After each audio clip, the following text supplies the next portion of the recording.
ভুতুড়ে বিলের কবলে গোপালপুরের পল্লী বিদ্যুতের গ্রাহকরা। এ নিয়ে গ্রাহকদের মাঝে তৈরি হয়েছে ক্ষুব্ধ প্রতিক্রিয়া। রুবেল আহমেদের তথ্যচিত্রে বিস্তারিত। ভুতুড়ে বিদ্যুৎ বিলের অভিযোগ তুলে ক্ষুব্ধ প্রতিক্রিয়া ব্যক্ত করেছেন ময়মনসিংহ পিবিএস 1-এর গোপালপুর জোনাল শাখার গ্রাহকরা। টাঙ্গাইলের গোপালপুর উপজেলা পশ্চিমে যমুনা নদী তীরবর্তী গ্রাম সোনামুই ও পূর্ববর্তী উপজেলার সীমান্তবর্তী নারায়ণপুর গ্রামে সরেজমিন পরিদর্শনকালে অন্তত 40-এর অধিক গ্রাহক অভিযোগ তুলে বলেন, মিটারে ব্যবহৃত ইউনিটের চাইতে 50 থেকে 200 ইউনিট বেশি বিল করা হয়েছে। তাদের অভিযোগ, মিটার না দেখে অনুমান করেই বিল করা হয়েছে। এ কারণে তারা অতিরিক্ত বিদ্যুৎ বিল পরিশোধ করতে বাধ্য হচ্ছেন, অন্যথায় জরিমানা দিতে হয়। খোঁজ নিয়ে জানা যায়, ভ্যাট ব্যতীত 175 ইউনিট বিদ্যুৎ ব্যবহারে 5 টাকা 26 পয়সা ও 76 থেকে 200 ইউনিট বিদ্যুৎ ব্যবহারে বাড়তি 7 টাকা 20 পয়সা হারে বিদ্যুৎ বিল করা হয়। এতে অতিরিক্ত বিদ্যুৎ বিল দিতেও বাধ্য হতে হয়। ঝাওয়াইল ইউনিয়নের সোনামুই গ্রামের মানুষের অভিযোগ, আজকে হচ্ছে 30 তারিখ, মিটারে আছে 1105, 8 তারিখে বিল করে গেছে 1265 ইউনিট। তাহলে আবার করে যদি কালে করে আমার নাই স্বামী নাই বেটা পুত্র, তাহলে এইটা আমি কি দেওয়া যোগাই? হ্যাঁ, আমি করজা দাঁড় কইরা তারপরে আমার এইটা জমান লাগে। তাহলে এই নাই খামা খান এই দেন নেয় নেক পারো আহে না, নেক পারো আহে না। আমি থাকি, আমার একটা গরু আছে, আমি থাকি চড়ার মধ্যে, সেই কিবা করে কি করে যায়, তারপরে আর আমি পাই না। এবার তো টেহা বিল আহে, আমার কামাই করি না নাই, আমি কি দিয়ে কি করি? আমার ফুপু, আজকে তার মিটারে দেখে আসলাম ইউনিট আসছে 326, অথচ 11 তারিখ প্রায় 20 দিন আগে আপনার লেখা নিয়ে গেছে হলো 415। তো এইভাবে যদি প্রায় খালি আমার ফুপুরটা না, গ্রামের প্রায় অধিকাংশ মানুষ, অসহায় মানুষের এইরকম 90 ইউনিট 100 ইউনিট এইভাবে বেশি যে আসতেছে, তাহলে এই মানুষগুলা এই বিলগুলা কোথা থেকে দেবে? যেমন আমার ফুপুরি, তার সন্তান নাই, তার স্বামী নাই, তিনি অসহায় মানুষ, তার চলাফেরা খাইতে কষ্ট হয়। তো এই এতগুলা বিল আসছে, সে তো দিতে পারবে না।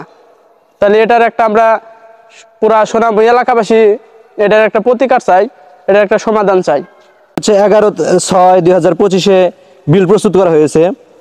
এখানে যে বিলের বিবরণ দেওয়া আছে, এখানে বর্তমান ইউনিট দেওয়া আছে 1720, কিন্তু আমি মিটারে যখন যেয়ে দেখলাম, এখন বর্তমানে এটা তো 11 তারিখে বিল প্রস্তুত করা হয়েছে, কিন্তু এখন আমি মিটারে দেখলাম আজকে হচ্ছে 30 তারিখ, আজকে 30/6/25, আজকে মিটারে দেখলাম 1686 ইউনিট পুরা হয়েছে।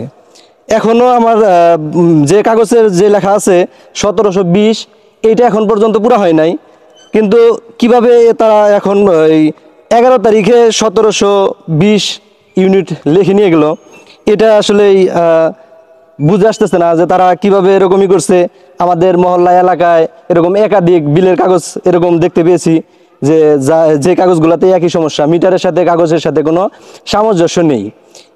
এটা যদি এরকম যারা দায়িত্বরত আছে গোপালপুর জোনাল অফিসে, তারা যদি এটার পদক্ষেপ না নেয়, এটা যদি সুষ্ঠু কোনো সমাধান না দেয়, এটা গ্রামবাসী আমরা এটার জন্য তীব্র নিন্দা জানাই। এটা আমরা এরকম প্রতিবাদ জানাই যে এটা এরকম, কারণ এরকম হচ্ছে যে এটা ইউনিট আমরা কম পড়তেছি, কিন্তু যারা লেখে নিয়ে যাচ্ছে তারা এটার এরকম বেশি লেখে নিয়ে যেতেছে, যার কারণে এরকম মানুষকে এটা পরিশোধ করতেই হচ্ছে। ধোপাকান্দি ইউনিয়নের নারায়ণপুর গ্রামের বাসিন্দারা বলেন, লেগে নিয়েছে 8 তারিখে 1780, আর 29 তারিখ তো বুঝতে হাইরা বিল লইছে 1720। তাহলে করতে গেল কিভাবে রইল এত ব্যস্ত? নারায়ণপুর গ্রামের প্রত্যেকটা মিটারে প্রায় রিডিং বেশি নেওয়া হয়েছে।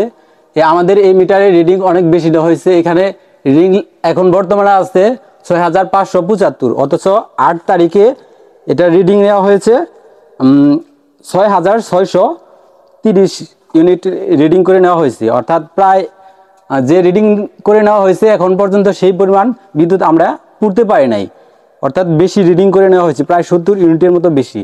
এর আমরা সঠিক সমাধান চাই, এবং আমরা যখন বিদ্যুৎ অফিসে অভিযোগ নিয়ে যাই, বিদ্যুৎ অফিসে যারা কর্মরত আছেন তারা সবাই বলে যে পরের মাসে থেকে এই বিদ্যুতের ইউনিটটা কেটে নেওয়া হবে, কিন্তু এর কোনো সঠিক সমাধান হয় না। দেখা যায় পরের মাসে আরও বেশি করে ইউনিট বাড়িয়ে লাগা হয়েছে। তো এর সঠিক সমাধান চাই, এই ভুতুড়ে বিলগুলো যেন সামনে পরবর্তীতে আর না হয়, এজন্য সঠিক সমাধান চাই। আর অনেক সময় দেখা গেছে যে 2-3 মাস আমাদের এখানে বিদ্যুৎ বিল রিডিং করতে আসেন না, শুধু অফিসে বসে বসেই আন্দাজে দিয়ে দেয়। তো এর সঠিক সমাধান চাই। আশা করি এই পল্লী বিদ্যুৎ সমিতি আমাদের এই রিপোর্টটা পর্যবেক্ষণ করবেন এবং এর সঠিক সমাধান দিবেন। গোপালপুর জোনাল অফিসের ডিজিএম মোহাম্মদ দেলোয়ার হোসেন বলেন, এরকম হয়তো রিডিং দেখতে ভুল করতে এরকম হইতে পারে, তবে এরকম গ্রাহক যদি আসে কেউ আমরা এটা তদন্ত করে আবার ঠিক করে দিচ্ছি। ধরেন অনেক, আমার এখানে ৭৫,০০০ গ্রাহক, তার মধ্যে আমার যে লোকবল তো সীমিত। তো যাই হোক, তারপরে যদি কোনো গ্রাহকের সমস্যা হচ্ছে সেটা আমরা ঠিক করে দিচ্ছি।